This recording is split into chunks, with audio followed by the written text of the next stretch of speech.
In this video, I'm revisiting Ragman, going over issues 4 and 5 of the original Ragman series. Here we go.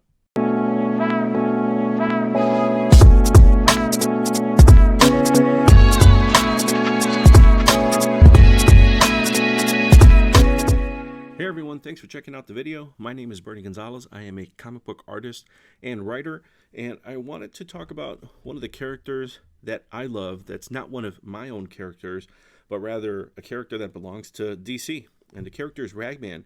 In a previous video, I went over issues 1, issues 2, and issues 3, and why I love Ragman, the design. I even went over the story for those first 3 issues, kind of broadly, but I wanted to go over specifically over issues 4 and 5 here, and just kind of get into a little bit more about not just the character, but Joe Kubert, who's one of the co-creators of this character, Ragman, along with writer Robert Krieger.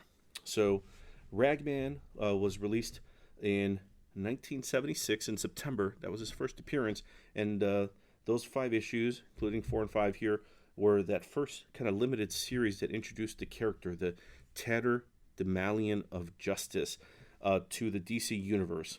He operates out of Gotham, just like Batman, and he's a vigilante, and his shtick, his thing, is that he has a suit worn of rags, and as I mentioned in the previous video, you started getting the sense that maybe the suit wasn't just a suit, that he wasn't just a martial artist, a soldier of fortune, that there was something maybe mystical, supernatural about the suit and how it would move, and the fact that it was connected to his ability to have these new abilities. That's what always interested me about this character, let alone the amazing design at a time when I was buying Spawn and Ghost Rider. I was looking at characters like this that were very much before my time, before I was even born, and just thinking like, wow, look at that. That just looks so interesting, so much great design. And then realizing that, later that this was Joe Kubert. And if you've heard the name before, Joe Kubert, amazing artist, legendary Hall of Fame artist. His 2 sons, Adam and Andy, amazing artists in their own rights. And then there's also the Kubert School, and that was, that's created a lot of artists that have come into the comic book industry that are Kubert School graduates. But I wanted to go over 2 of these because in those first 3 issues, the artwork was by Redondo Studios. And Redondo Studios, at least from what I was able to find, is Nestor Redondo and his brother. And they were part of this influx in the 70s of Filipino artists that were brought into DC, into Marvel, to work on creating new comic books, more product out there, but at a reduced page rate, so that way the editors, the publishers could get more things out, but not nearly cost them as much, and also not just have to reprint old material. And Nestor Redondo and his brother were part of that wave, and they did some of the artwork. So in this story, pretty sure, yep, here we are again, Redondo Studio. And I'm not going to focus so much on this one, although it's kind of interesting because it's basically about a girl who overdoses, and you get this just amazing, I think it's called La Pieta shot. It's kind of based on this sculpture of Mary holding Jesus, and you just get this great shot here of Ragman holding this girl who's overdosed, and just great emotive eyes. Ragman, again, outside of some of the spirit, maybe supernatural type elements involved in there, is also weighted in Jewish folklore and mythology. So the Golem myth, the sort of kind of like lump of clay, of mud, that serves a master, but also is a bit lifeless in its way. It's mindless, but at the same time has an agenda of its own. And in this case, the suit has kind of a pull on its wearer, our hero here, Rory Regan, in the same ways that the Venom suit has on its wearer, on Eddie Brock. And you have to satiate the appetite, you have to feed the souls into the suit. And in his case, his dad and his dad's friends were killed by being electrocuted. He happened to be there, and it seems to be that he may have absorbed, the souls, the skills of his dad and his friends. And his dad's, of course, in the world of superheroes, his friends happen to be, a Olympic like weightlifter, an acrobat, and a heavyweight champ. So he can box, he has aerobics, acrobatics. He can do all this stuff, and then allows him to basically be a superhero while wearing this Halloween costume, this rag suit. So I discovered this character again in back issue bins as I was buying Spawn and Youngblood and X-Men at the time, and I just always thought his design was so interesting.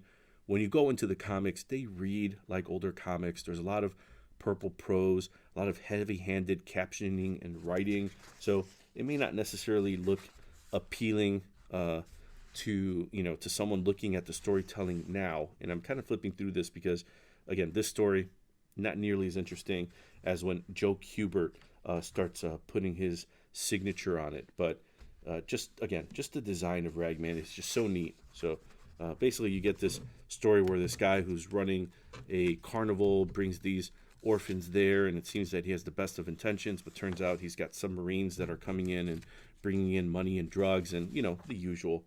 Ragman's able to stop them.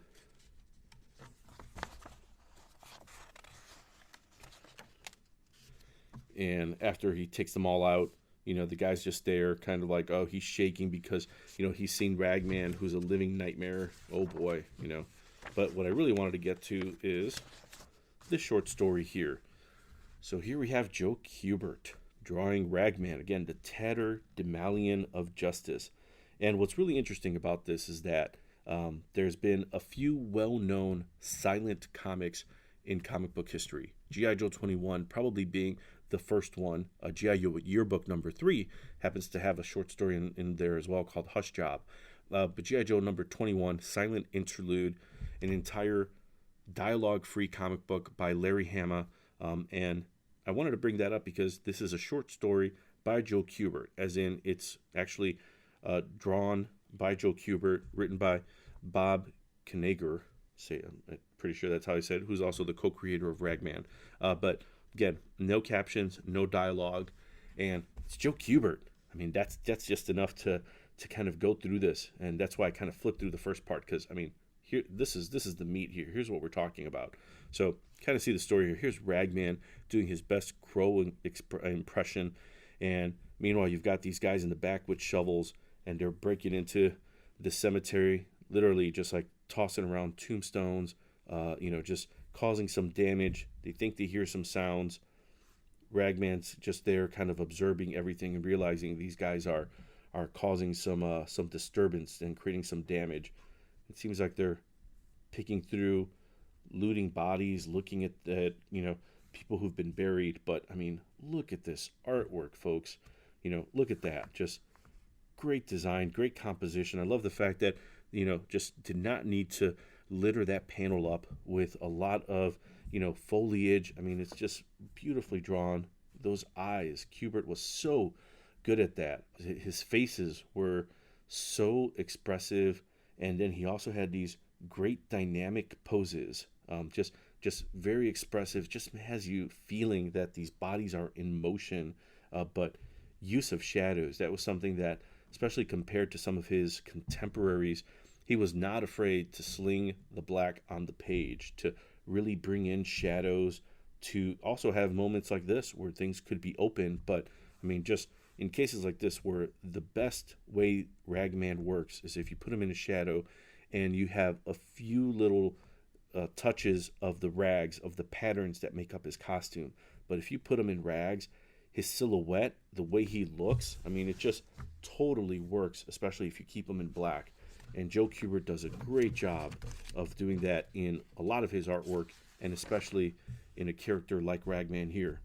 So you've got these tomb robbers that seems to be looking for something, and then they end up unearthing one of the coffins here while the statue is looming over them. But again, just beautiful, beautiful brush work on this. There were times where he was able to use this very, just very fluid brush line to make things feel organic, to add weight to things, while at the same time leaving some openness, which is something that he was really good with in the case of like the rocks here, where he would just kind of slightly connect things, and it almost feels like a connect the dots where you can tell the shape of it, you can see what the thing is supposed to be, but he's letting the reader do a little work in the same ways that the reader is connecting the panels here. We don't see what happens like shot by shot, like a storyboard. Our mind fills in what happens in between the gutters. And Kubert was incredibly, he was a genius. He was a master in his composition, but at the same time, as an inker, he also knew to let the reader fill in some of these blanks, and he was able to do that by just using different textures, by using his ink line to really just not only do some of the drawing for him, but then also to just really tell the story really well. And in cases like this where that's all you need, just beautifully well done. So Kubert's known for a few different creations like Viking Prince, Tor, Tor, who's kind of like a Conan type analog, Enemy A, Sergeant Rock, and then there's also Ragman, who's the co-creator. He's also known for working on characters like Hawkman for sure. He also worked on Tarzan. But there's just something about Ragman and his design that just works perfectly well with Kubert. Times like this where it feels, this definitely feels like this is deadline time. This is not Kubert at his finest. It feels like you might as well just put them all in black, and that would have probably worked even better.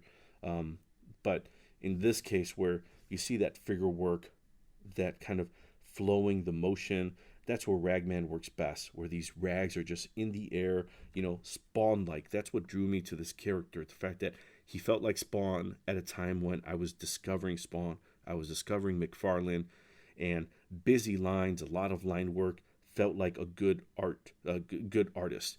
And then going backwards and seeing masters like Joe Kubert and realizing that, yeah, you didn't have to fill up the page with a lot of thin lines, grabbing microns to do that, or grabbing a thin brush. You could go heavy-handed in some cases and incredibly effectively just tell the story.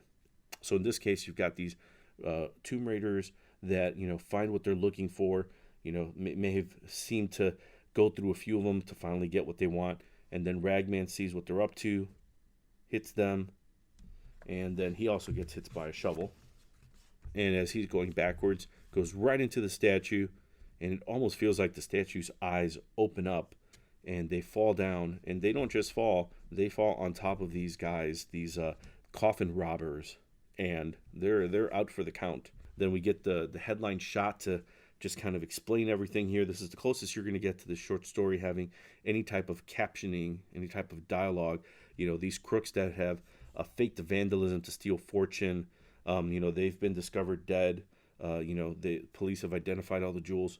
All the storytelling is there in these few pages. So what is this? 1, 2, 3, 4, 5. In this 5-page short story that just showcases where Ragman works best, when he's in the shadows, when he's in the dark, and also when Kubert is just doing the line work, but also the brush work on it to just really do what he does best, to bring in those blacks, that composition, the moodiness, just Joe Kubert on fire, doing a great job. And then when you see something like this, to something like this that feels also very nice. Again, you get this artwork here for Ragman issue 5, and this is the issue that comes right afterwards, that has these shots here that are just beautiful, and just so well, the composition so well done, like so clean here. We get a little bit about the previous issues and what's happened, so if you were just picking this up, you would understand everything that's happened here. But then in these cases, you get that beautiful Joe Kubert line where you could almost feel like he's using the side of the brush to kind of work the line here and make it look thick and heavy in the foreground. Doesn't need to finish these trench coats because he's done all the work there with the composition. It's just so well done. Love it so much. And this is a case where in the previous issues, again, Nestor Redondo and his brother were working on it, so I'm not 100% confident that this is all Kubert. There are things that look like Kubert. That could be Kubert. This could be Redondo. That looks like a Kubert face. So there are times where it feels like there are different people on here. Like that's a Joe Kubert face. That just feels like it. But then there's other times where I'm not 100% sure. But love the composition here. The blacks. Just the fact that, you know, they're able to bring in all of those shadows. Things here like, you know, just to show you that this is kind of a winter scene. And just in doing those simple line works, there's just enough there to let you know there's snow on the ground. It's not clean. It's just done so effectively with just the right line work. A little ad where we get a shot of Ragman there, courtesy of Joe Kubert, along with some of the other heroes. Again, you can see that just feels like a Joe Kubert face, although I don't know how effective it is for a driver for what's probably the mob driving around with sunglasses at night, but you know, you even get the shot of Ragman hands on hips, very heroic, which feels actually opposite of what Ragman is. He feels like, again, he's lurking in the shadows, just like Batman. He operates in Gotham. This feels a little bit closer to what Ragman is. You rarely see his face sometimes. He's just moving in and out. That's almost like this dark angel, the cape almost acting like wings where it's split. I mean, that's just beautifully well done, but it's ominous. It's who Ragman is. And again, cases where the composition is just doing a great job of keeping things in motion, of not keeping things too weighed down. So if you're going through this, you're flipping this, you're seeing the superhero shots there. Those are the money shots. Those are the payoff shots. But keeping that cape just kind of like moving and using that brushwork where you're feeling the raggedness, the tears in that cape there. This is not Batman. This is very different. This is not a clean hero. He does not have the resources of the Cape Crusader. You know, he's in the slums of Gotham, and when Batman is with the Justice League or he's going after the Joker, if there's another side of the tracks, the wrong side of the tracks, that's where Ragman operates in Gotham. See, just some great shots here. Just love the crashing here. I love that. Just subtle enough that you know that this car hit the wall. You got some bricks moving along. But then you get ominous shots like this with shadows. Love Kubert and what he does. But even this, at times where he knows to put in some of the brushwork, the heavy brushwork, well, when something's on fire, you can open it up. And because of that, it feels hot. There's a flame there. And in some cases, white can do that effectively. In this case, yellow and red and orange do that perfectly fine. But the expressiveness on the face, so great. And again, this is all paying off. And our hero just kind of comes in at the 11th hour here. But again, it just lets you know this could be almost like a TV show where Ragman is in the background. It's not the hero story. This is a community that, you know, is made up of a lot of different personalities of different people, and Ragman, Rory Regan, happens to be one of them. But again, other reasons why I love this character: great design, Joe Kubert, and it's just something really interesting. So just wanted to give you a little bit of a taste of a character that obviously a character that I did not create, but in that world where if you ever ask a writer or an artist, hey, what's the one thing you would love to work on? I think everyone has a Batman story. I think I have a Batman story too, but all things being equal, I'd love to work on Ragman. Ragman is just really interesting, and I think there's a lot there to play with. So hopefully gave you a little bit of an introduction into Ragman if you haven't heard about him before, and the connection to Joe Kubert. All right, thanks for watching.